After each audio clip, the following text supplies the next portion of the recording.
सबसे ताकतवर देश के राष्ट्रपति डोनाल्ड ट्रंप और सबसे कामयाब कारोबारी व सबसे अमीर शख्स एलन मस्क ने मिलकर अमेरिका को नए दौर में लाने का वादा किया। मस्क की मदद से ट्रंप ने सत्ता हासिल की, लेकिन 130 दिन के भीतर आखिरकार ऐसा क्या हुआ कि दोनों के बीच तलवारें खिंच गई, वो भी इस कदर कि अब दोनों एक दूसरे का बड़ा नुकसान कराना चाहते हैं।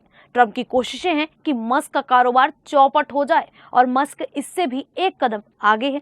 वो चाहते हैं कि ट्रंप की सत्ता से विदाई हो जाए और जेडी वेंस को अमेरिका का राष्ट्रपति बना दिया जाए।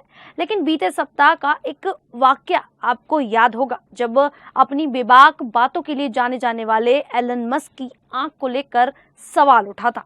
जब व्हाइट हाउस में पत्रकारों ने मस्क की आंख पर लगे चोट को लेकर सवाल पूछा था और उन्होंने जवाब में कहा था कि उनके बेटे की शरारत का ये नतीजा है। लेकिन अब एलन मस्क के व्हाइट हाउस में घटित एक घटना का खुलासा सामने आया है। बताया जा रहा है कि अप्रैल 2025 में व्हाइट हाउस में एलन मस्क और ट्रेजरी सेक्रेटरी स्कॉट बेसेंट के बीच तीखी बहस हुई, जो कथित तौर पर हाथापाई तक पहुंच गई। ये घटना इंटरनल रेवेन्यू सर्विस यानी अमेरिका की टैक्सी एजेंसी के एक नए आंतरिक प्रमुख की नियुक्ति को लेकर थी। मस्क चाहते थे कि उनके पसंदीदा उम्मीदवार गैरी सैपले को ये जिम्मेदारी मिले, जबकि बेसेंट अपने डिप्टी माइकल फॉलकेंडर को इस पद पर देखना चाहते थे। ये असहमति इतनी बढ़ गई कि दोनों के बीच न सिर्फ जुबानी जंग हुई, बल्कि मामला हाथापाई तक पहुंच गया।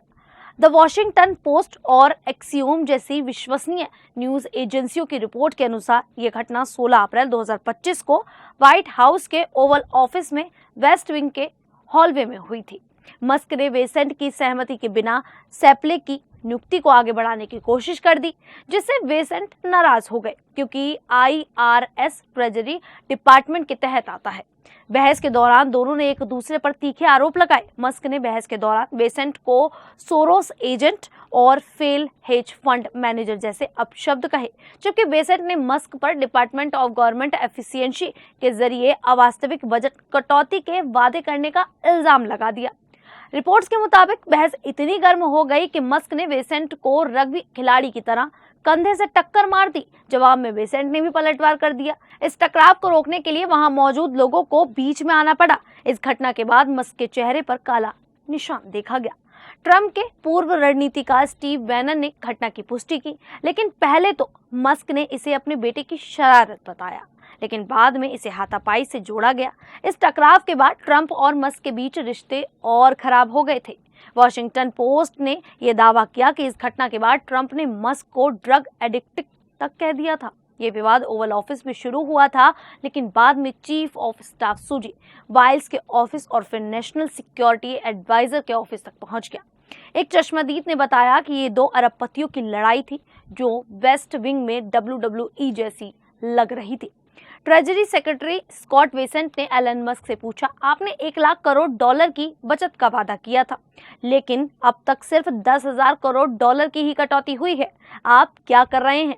इसी सवाल पर मस्क भड़क गए और उन्होंने बेसेंट को धक्का दे दिया। बेसेंट ने मस्क पर चिल्लाते हुए गाली दी। मस्क ने कहा, मैं सुन नहीं पा रहा, जोर से बोलो। ये मस्क का ट्रंप प्रशासन में बतौर स्पेशल एडवाइजर आखिरी दिन था। इस घटना का सबसे बड़ा खुलासा द वॉशिंगटन पोस्ट ने किया। इस अखबार ने स्टीव बैनन जैसे स्रोतों के हवाले से इस टकराव का पूरा ब्यौरा दिया। द न्यूयॉर्क टाइम्स और एक्सियोम ने भी इसकी पुष्टि की। इस झगड़े के बाद डोनाल्ड ट्रंप ने बेसेंट का साथ दिया और उनके उम्मीदवार माइकल फॉलकेंडर को IRS का आंतरिक प्रमुख नियुक्त कर दिया। ट्रंप ने इस घटना को अति करार दिया और यह मस्क और ट्रंप के बीच बढ़ते तनाव का भी एक कारण बना। खैर, जिस तरह से ट्रंप का एलन मस्क को लेकर ये रवैया सामने आ रहा है, इससे एक बात तो साफ है कि ट्रंप अपने या अमेरिका के लिए घाटे का सौदा तो बिल्कुल बर्दाश्त नहीं करेंगे। फिलहाल इस पूरे मामले को लेकर आप लोगों की क्या राय है, आप हमें कमेंट करके जरूर बताइएगा। अभी के लिए इतना ही, फिर हाजिर होंगे ऐसी ही देश और दुनिया से जुड़ी बड़ी खबरों के साथ। तब तक के लिए देखते रहिए द न्यूज़ 15।